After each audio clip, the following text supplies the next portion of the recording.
Hello everyone and welcome to a new video. This is going to be a quick one. I'm just going to go over my top 6 weapons that have leveled up and ready to go for Warzone and DMZ on Wednesday. I think there's a couple that are pretty obvious and a couple ones that would be a little different. So I would say DMZ and Warzone are going to have a very different meta to multiplayer. I think guns like the Vector are going to struggle, not because it's a bad gun, but because of the ammo capacity and just the general range of fights.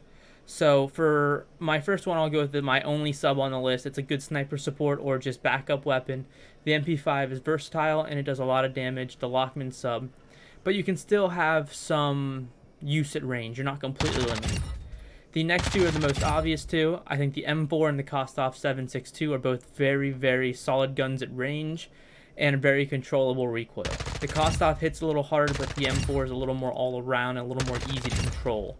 So I think they're both very good options. I have both their class setups that I use on stream, what I think will be good for DMZ and Warzone. The one that's a little bit different is I would not recommend the TAC 56. I would recommend the TAC V. The battle rifle has an automatic mode that is about the same as the TAC 56. There's a little more recoil, but it hits harder and has better range. But the single fire mode on it is also very good. So that's a better ranged version. Honestly, the gun I'm probably going to be using the most. I think the TAC V is going to be very, very good in Warzone and very, very good in DMZ. You obviously need a sniper on this list.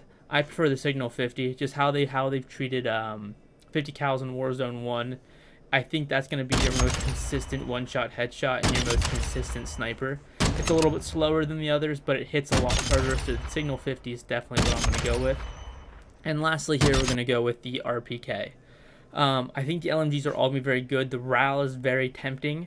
I think the slow fire rate is going to feel kind of punishing. I think the Icarus doesn't hit hard enough. And I think the RPK is right in the middle, where you can still control it. It still has good range, has a lot of ammo in it, but it's a lot more consistent and easier to deal with. So I'm going to recommend the RPK here as my 6th and final gun. So to kind of run through it again, I think the Lockman sub is going to be the best sniper support SMD building clear. I think the ARs, you got to go with the M4 and the Kostov 7.62. Both are monsters in multiplayer, and I would imagine they're both going to be very solid in Warzone if they're not the best guns. The TAC V battle rifle, just because it's a TAC 56 that hits harder with better range, but has a little more recoil. But to be honest, your aim down sight speed's not as important in Warzone and DMZ, so you can stack attachments on it, and plus that's a 50-round drum with a great single fire mode if you need to really stretch the range. Signal 50 is obvious sniper in my opinion, and then the RPK for my LMGs. Let me know if you disagree with any of these, you think I'm dead on.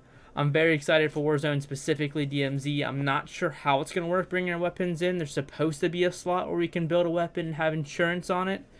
So let me know what you think. Have a good one.